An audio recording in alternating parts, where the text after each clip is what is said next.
રાત્રિના સમયે મંદિરોમાં ચોરી કરતી મેળા ગેંગને વડોદરા શહેર ક્રાઇમ બ્રાન્ચની ટીમ દ્વારા ઝડપી પાડવામાં આવી છે।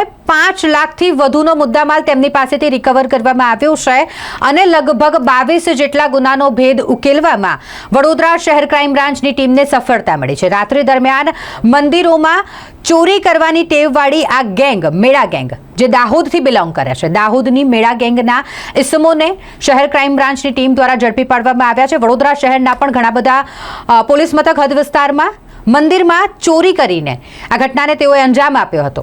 22 જેટલા ગુનાનો ભેદ ઉકેલાઈ ગયો છે। 5 લાખથી વધુનો મુદ્દામાલ આ ગેંગ પાસેથી રિકવર કરવામાં આવ્યો છે। વધુ કાર્યવાહી ક્રાઇમ બ્રાન્ચની ટીમ કરી રહી છે। તમે જાણો છો એમ વડોદરા શહેરમાં પાછલા દિવસોમાં ખાસ કરીને ધાર્મિક સ્થાનો એટલે કે મંદિર છે, દેરાસરો છે જૈનના, ત્યાં ચોરીના બનાવો ઘણા બનેલા છે। એમાં એક ગેંગ સક્રિય હતી, અહીં એમને માહિતી મળેલી અને ક્રાઇમ બ્રાન્ચની ટીમ ઘણા સમયથી એના પર વર્કઆઉટ કરી રહી હતી। એની એમને ગઈકાલે એક સફળતા મળી છે। 3 આરોપીઓ આ કામે અમે પકડ્યા છે। એમાં 2 સગા ભાઈઓ છે, ઉમેશભાઈ બચુભાઈ મેળા અને અજયભાઈ બચુભાઈ મેળા, અને ત્રીજા એના સાગરીત છે ગોવિંદ દલસિંહભાઈ બછાર।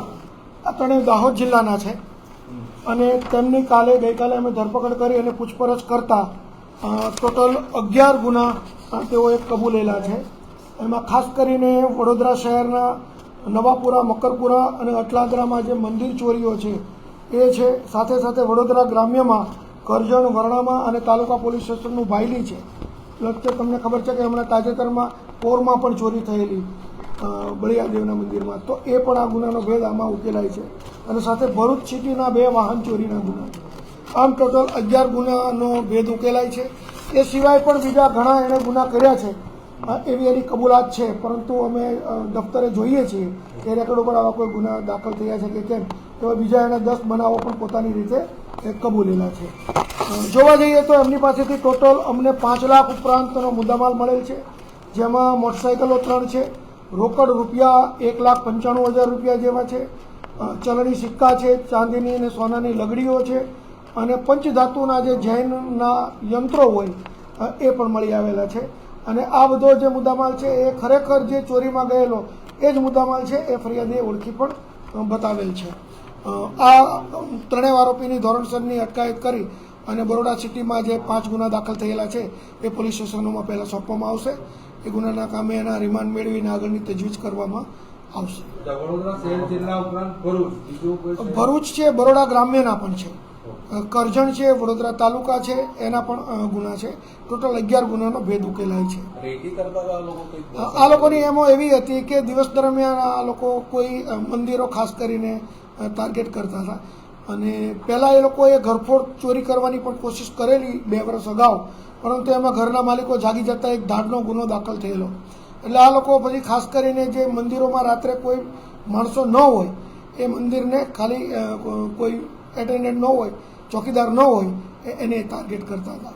અને ખાસ કરીને મંદિરો પણ એવા કે જે હાઈવે ઉપર હોય, સોસાયટીમાં ન હોય, તો એ પ્રકારના મંદિરોને ટાર્ગેટ કરતા હતા। દિવસ દરમિયાન તેઓ રેકી કરતા હતા।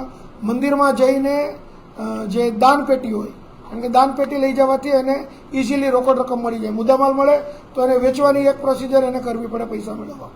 તો ખાસ કરીને દાન પેટીને જે ટાર્ગેટ કરતા હતા એની એમો એવી હતી કે દાન પેટીમાં એ ચલણી સિક્કા નાખી અને વેરીફાઈ કરતા હતા કે આની અંદર જે દાન પેટી છે એ ભરેલી છે કે ખાલી છે, ભરેલી છે તો કેટલી ભરેલી, એનું એ અનુમાન કરી લેતા હતા દિવસ દરમિયાન, અને રાત્રે પછી એ જ મંદિરને ટાર્ગેટ કરતા। ત્રણેય દાહોદના છે। જોઈએ, હજી તપાસ ચાલુ છે। રિમાન્ડ દરમિયાન કદાચ અન્ય કોઈ આરોપીઓની સંડોવણી જણાશે તો એની પણ ધરપકડ કરવામાં આવશે। બની શકે કોઈ એની સાથે બીજા સાગરીતો હશે, ગેંગ હશે, તો પણ એ પણ તપાસ। પોલીસને કેવી રીતે સફળતા મળી? અમને આ ઘણા વખતથી એના ચહેરા મળી ગયેલા આ પ્રકારની વ્યક્તિઓ છે એ રેકી કરવા આવતી હતી, પોલીસ વોચમાં હતી અને ગઈકાલે પણ આવો જ એક કામ કરવા માટે નીકળ્યા હતા। એ દરમિયાન ગઈકાલે અમને હાઈવે ઉપરથી મુદ્દામાલ સાથે મળી આવ્યા છે। એમના ઘરે જતા રહેતા હતા। ખાસ કરીને ભરૂચમાં એમના જે જૂના કેસો ચાલતા હતા તો એ જ્યારે કોર્ટ કેસો હોય ને મુદતે આવતા હતા, તો મુદત ભરીને જ્યારે પાછા દાહોદ જતા હોય તો આવી રીતે ગુનાને વારદાતને અંજામ આપતા.